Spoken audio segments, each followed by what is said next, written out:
Welcome all to the CAA show. My name is Juggi Bhasin. In this show, we look at the real story behind the story, the big picture behind the picture, the cracks concealed behind the plaster. There was a lot of action this week on the political front, and I thought it would be a great idea if I could rate the government on the three big stories of the week. Right off the bat, full marks to the government for its Kashmir initiative, and especially Prime Minister Mr. Modi's meeting with members of the Gupkar alliance. For me, the carried to home image from that meeting was that slightly servile namaste offered by veteran Kashmiri leader Farooq Abdullah to Mr. Modi at the meeting. This is the same man, if you remember, who had shed tears and also breathed fire when he was placed under house arrest some months back. How things have changed. It makes you smile, and it makes you remember the truism that nothing is permanent in real politics except permanent interests. And what would those interests be? Of course, that would be the pursuit of power in India's most sensitive state. It would be a chance to end the seclusion and the isolation of the powerless, regain power, exercise it, and dispense the fruits that fall in your lap. It would be a chance to rub shoulders in the opposition pantheon with the likes of Mamata Banerjee, Stalin, Arvind Kejriwal, and cry victim and yet ruthlessly pursue the goals of power. The prospects to once again get back in the chair. Till that happens, the fig leaf of a cordial meeting with the Prime Minister must be maintained.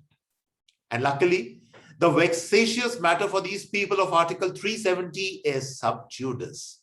So what does it mean? It means secretly, of course, they are wishing that they would not mind if a judgment on that came when the grandchildren have all but grown up. Such, ladies and gentlemen, is the allure of the matrix of power. All else can wait. The sole exception to the government's initiative and the licking of chops of many in the Gupkar alliance was Mehbooba Mufti's insistence on a dialogue with Pakistan and a kind of a Kashmiri exceptionalism and autonomy. That word autonomy got me thinking, and this is my talking point of the week. In a political context, and more so in the Kashmir scenario, what does autonomy really mean? Are we being told that the ethnicity of Kashmiris is different from the rest of India, and that its culture, its political and territorial space, and perhaps even its gene pool needs to be protected and kept separate from the rest of the country? If that be the case, does it mean that the citizens of the Kashmir Valley are fragile in some way, endangered by encroachment from the mainland? Does autonomy also suggest that the Indian state by and large keeps its hands off the Kashmir Valley because it carries historical guilt by trying to integrate Kashmir to the mainland?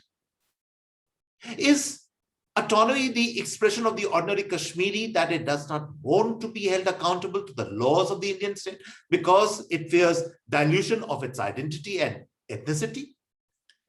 Does autonomy really mean that the Kashmiri will march to its own drumbeat, refusing to fall in line? So many questions, so much to answer. So will the separatists, the quasi-separatists, and the Gupkar politician ever stand up and be counted by answering all these questions? I have my doubts.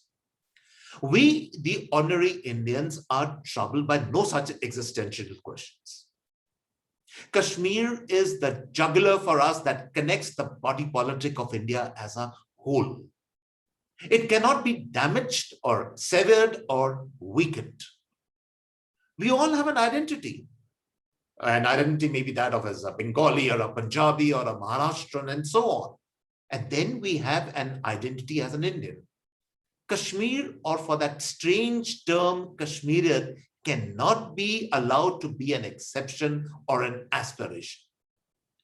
And finally, we come to the issue of Twitter and the farmer's turn. So much has been written about it and so much talked about it. I have only one question to ask from the government. When is enough? If Kashmir's identity is linked with your and my identity, Can a farmers and a corporate called Twitter be allowed to get their own way, march to their own drumbeat, and cock a snook at the Indian state? The way things are going, Tikri border is fast resembling an autonomous zone in the Indian Republic outside the ambit of the Indian law, where farmers come and go as they please. If we feel revolted at the autonomy demand in India's most sensitive state in Kashmir, how can we allow an autonomous zone at the doorstep of Delhi? Questions, questions, and more questions. And like Godot, we are all waiting for answers from the central government on this issue. But till that happens, it's goodbye from me. And I will join you soon with fresh insights on absolutely new topics. Keep safe till then and have a good day, everyone.